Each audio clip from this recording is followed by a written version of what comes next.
Будучи известными в Советском Союзе, они не побоялись резко изменить свою судьбу. Причины у всех были разными. Невостребованность профессии, поиск лучшей жизни, мечта покорить Голливуд.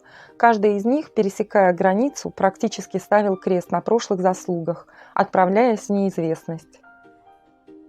Михаил Барышников – известный танцовщик балета, актер, балетмейстер, фотограф, коллекционер. Был звездой Мариинского театра на протяжении 7 лет, но там он не видел перспектив развития и не имел возможности танцевать на тех постановках, о которых мечтал. Летом 1974 года он не вернулся с гастролей в Канаде и стал невозвращенцем.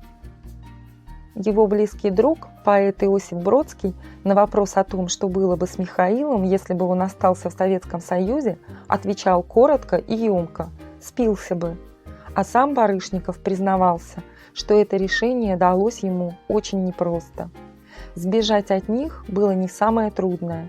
Гораздо тяжелее было во время спектакля. Я пришел в театр и танцевал весь вечер, прекрасно зная, что решение необратимо.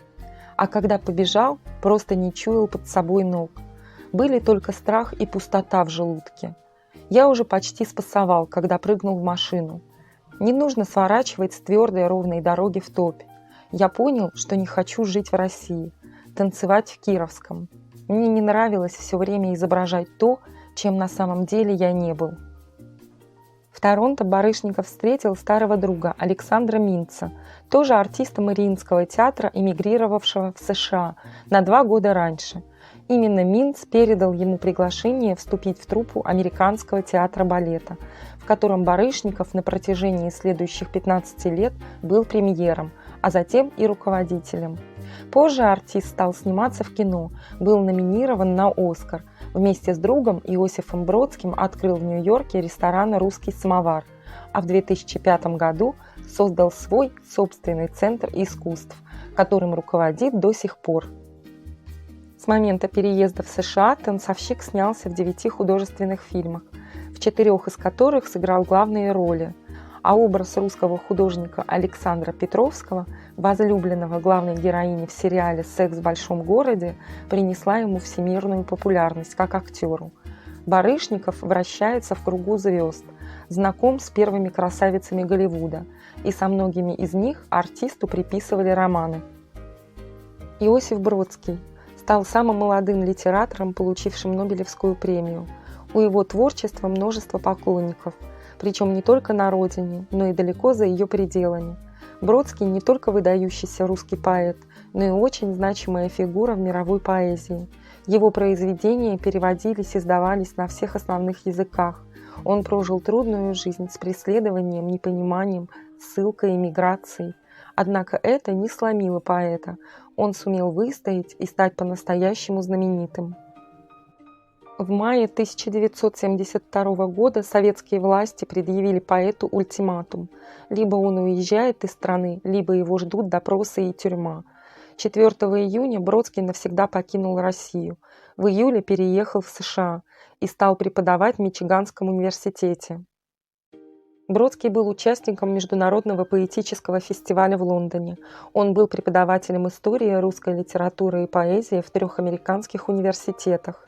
Одновременно с этим он продолжал писать. Бродский стал автором эссе, которые выходили на английском языке, стал переводчиком поэзии Набокова с русского на английский.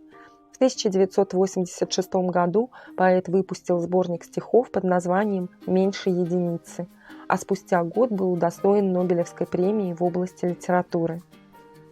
Бродский оказывал всяческую поддержку Михаилу Барышникову и Роману Каплану в их стремлении открыть ресторан в Нью-Йорке. В итоге с помощью поэта он открылся и получил название «Русский самовар». Иосиф даже пожертвовал на его открытие часть суммы от почетной премии. Заведение стало настоящей достопримечательностью в русском Нью-Йорке. 27 января 1996 года поэт скончался. Причиной летального исхода стал инфаркт. Буквально за 2 недели до смерти Бродский приобрел место на одном из кладбищ Нью-Йорка и завещал себя там похоронить. Его последняя воля была исполнена. Через 1,5 года, в июне 1997 года, его перезахоронили в Венеции. Местом вечного приюта русского поэта стало кладбище Сан-Микеле. Сергей Довлатов – советский и американский писатель, журналист, произведения которого были в Советском Союзе под запретом. Однако в настоящее время сотню книг, которую Министерство образования России рекомендовало для самостоятельного чтения, входят и 4 произведения Довлатова. Сейчас Довлатов – самый читаемый советский писатель второй половины XX века. Его произведения разобраны на цитаты и ушли в народ. К 1978 году писатель все чаще сталкивался с давлением властей и после ареста 18 июля решился на эмиграцию. В августе Довлатов выехал из Советского Союза в Вену, а оттуда в феврале 1979 года в США, где воссоединился с женой и дочерью, которые уехали из России немного раньше. Единственной целью эмиграции для Довлатова была свобода творчества, и он ее добился. Его произведения стали печатать даже в американских журналах, и к середине 80-х годов к нему пришел огромный читательский успех. Смерть прозаика была внезапной. Он умер от сердечной недостаточности в 1990 году. Прах знаменитого писателя погребен в Нью-Йорке, на кладбище Маунт-Хеброн. Жизнь Довлатова была короткой, но с нами остались его уникальные книги, каждая фраза которых наполнена глубоким смыслом. Этому человеку было что сказать людям, и он воспользовался своим даром в полной мере. Эрнст Неизвестный – советский, российский и американский скульптор, автор монументальных изваяний, установленных по всему миру. Главной работой в жизни Неизвестного считается древо жизни, установленное в фойе пешеходного моста Багратион в столице. Скульптор, чье имя сегодня знают на всех континентах, прожил непростую жизнь. Он видел войну, гонения советскими властями, вынужденную эмиграцию за пределы родной страны. Неизвестный автор монументальных шедевров, которые можно встретить в разных странах мира, от России и Украины до Соединенных Штатов, Швеции, Ватикана и ряда африканских стран. Проблемы с цензурой появились у Эрнста Неизвестного еще во время учебы в художественном институте. Слишком сильно отличались его экспериментальные скульптуры от принятой эстетики соцреализма. Хрущев называл работы Неизвестного дегенеративным искусством, хотя они брали призы крупнейших международных фестивалей и выставок. В 1976 году Неизвестный покинул Советский Союз, стремясь уйти от официоза и формализма советского искусства. С 1977 года он жил в Нью-Йорке, преподавал в американских университетах и создавал скульптуры. В 2007 году Неизвестный представил свое последнее монументальное творение – бронзовое изваяние Сергея Дягилева. Оно было установлено в Перми, во дворе родового дома автора. На закате дней Эрнст страдал от возрастных болезней. Полноценно работать не позволяла наступившая слепота. Все же мастер находил возможность делать зарисовки на бумаге. В этом ему помогал специальный оптический прибор. 9 августа 2016 года гениального скульптора не стало. Местом его погребения стало небольшое кладбище на острове Шелтер в Соединенных Штатах. Рудольфа Нуриева называют одним из самых известных невозвращенцев в СССР. Будучи солистом Ленинградского театра оперы и балета имени Кирова, в Париже он оказался снят с начавшихся гастролей труппы по решению КГБ. У артиста было 2 пути – покорно поехать домой или же попросить политического убежища в Европе. Желая обрести право самоопределения, он выбрал второе и совершил свой знаменитый прыжок к свободе. В 60-е подобный поступок казался немыслимым, смелым и граничащим с безумием. Ради шанса развиваться в творчестве Нуриев лишился возможности общаться с семьей. Отныне танцовщик всюду чувствовал себя чужим. И единственной отдушиной для него осталась хореография. Дуэт Рудольфа с Марго Фонтейн до сих пор считают эталоном. Рудольф Нуриев почти весь период своей жизни на Западе боялся нападения или похищения со стороны КГБ. По рассказам советского перебежчика Виктора Шеймова, в КГБ действительно обсуждалась операция, в ходе которой планировалось сломать Нуриеву ноги.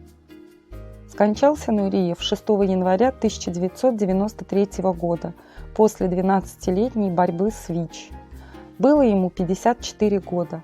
Согласно желанию Нуриева, похоронен на русском кладбище Сен-Женевьев-де-Буа под Парижем. Могила Нуриева накрыта цветным мозаичным восточным ковром. Олег Видов. Этот актер уже был достаточно известным и популярным в СССР. У него были все шансы взойти на кинематографический Олимп. Но в 80-е Олег Видов решил круто изменить свою жизнь и эмигрировал за рубеж, навсегда покинув родину и любивших его зрителей.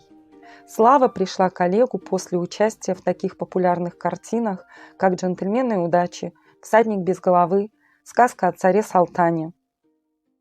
У Олега Видова была блестящая кинокарьера в СССР, но в начале 80-х она чуть было не закончилась, когда актер решил развестись со своей женой Натальей Федотовой, которая была дочерью генерала КГБ и близкой подругой Галины Брежневой.